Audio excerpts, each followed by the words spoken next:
Wild as the sea and free as the wind,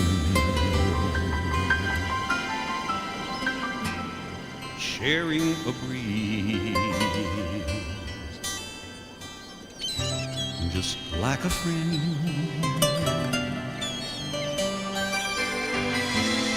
Every creature, great or small, with the right to rise or fall. Wild and free, the way that they were meant to be, to find whatever dream they see. Wild and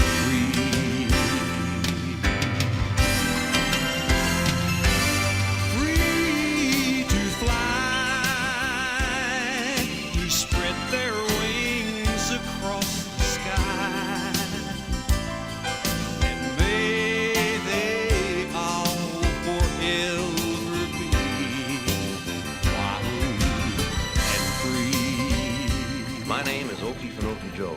For many years now, my life and my music have been dedicated to the beauty and the freedom of the American wilderness. And may they all ever be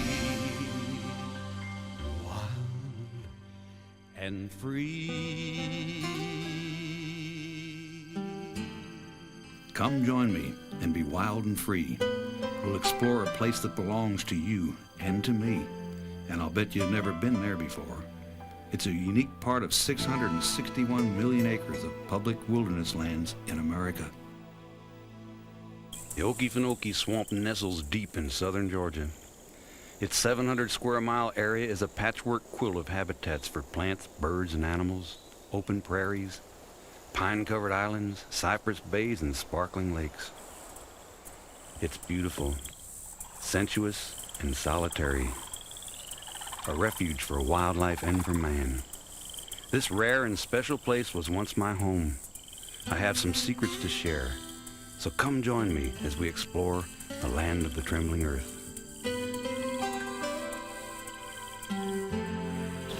All through the swamp, especially in the springtime, there's a lot of beautiful flowers, vegetation, different types of lilies, and this plant here, it's called golden club.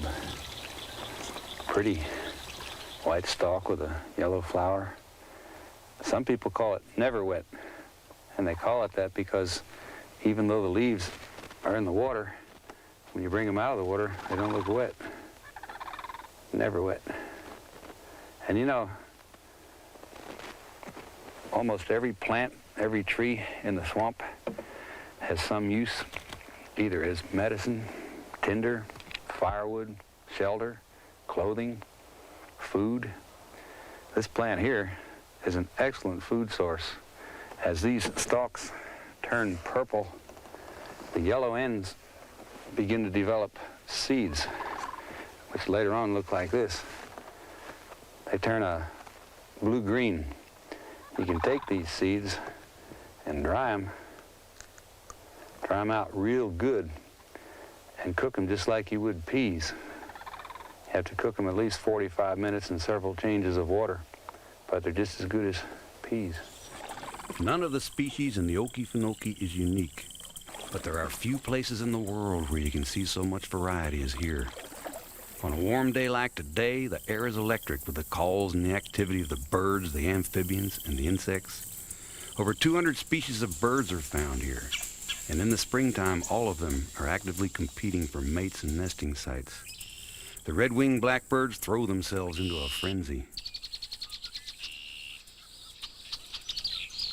Flashes of yellow dart from thickets to grab bonnet worms. The prothonotary warblers are back from Central America where they spent the winter. Flocks of ibis and egrets rise up as you pass. Folks think of the swamp as the lowest of low places, where the water runs in and fills up the woods. But the Okefenokee sits right on the divide between two drainages. Its water spills away to the Atlantic on one side and to the Gulf of Mexico on the other. Since the water starts out here and goes somewhere else, it's clean as a mountain brook. It's clear, too, but it's colored like tea because of acid from decaying plants. It's so acidic that there are very, very few harmful organisms or bacteria that can live in it. As a matter of fact, even in this day and time, with all the pollution in the world, the water here in the Okefenokee is still pure enough to drink. Don't even have to boil it.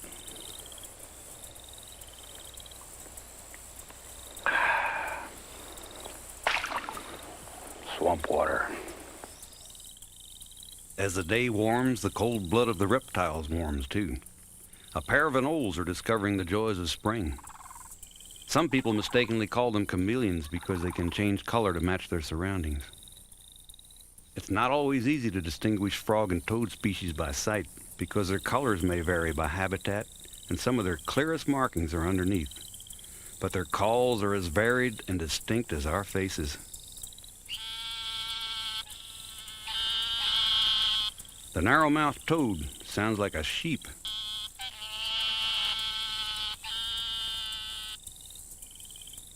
This one is called a squirrel tree frog. We have one that sounds like a miniature dog, the barking tree frog.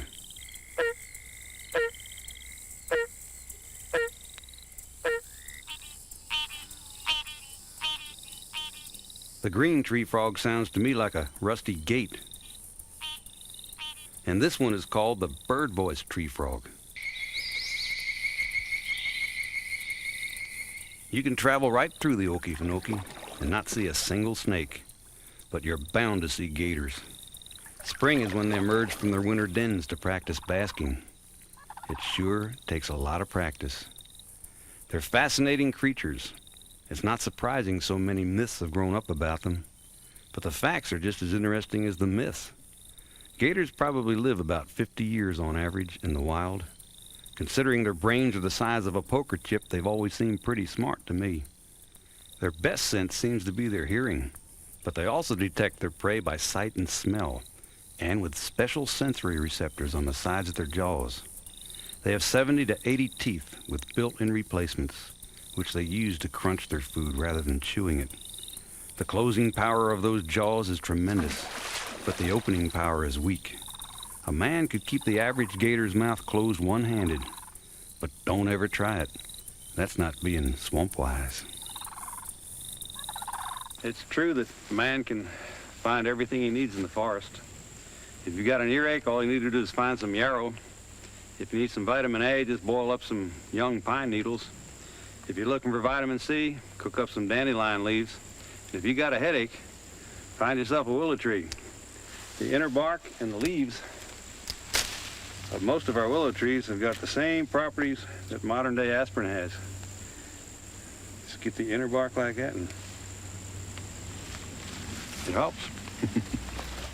Life in the Okefenokee is beautiful any time of the year. All wintertime might be a little lonesome. The nights are longer, it gets chilly.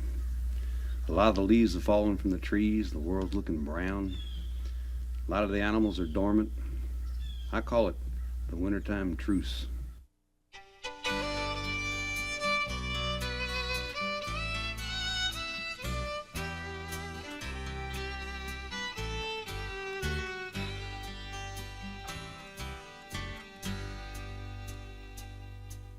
Mist on the water in the chill of the morning.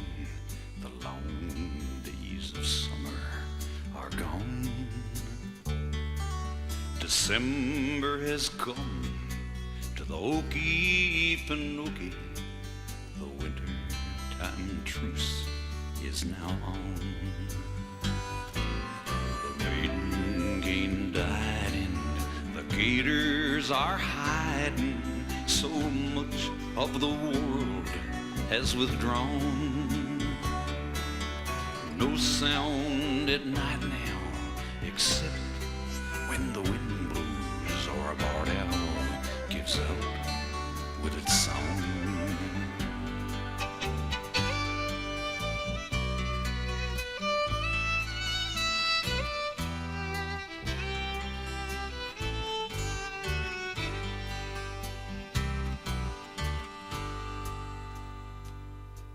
Smoke in my chimney, the sweet smell of freedom blends with the crisp evening air.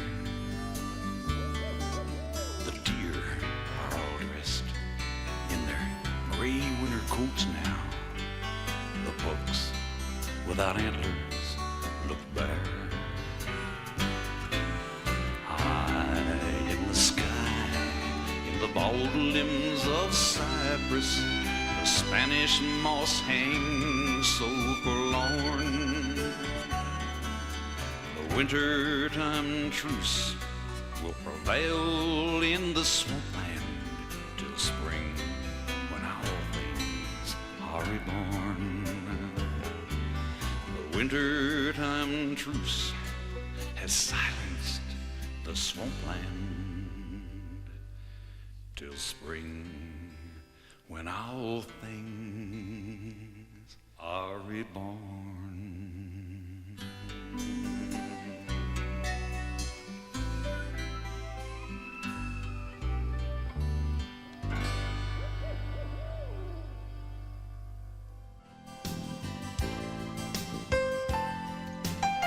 The Okefenokee National Wildlife Refuge is my own backyard.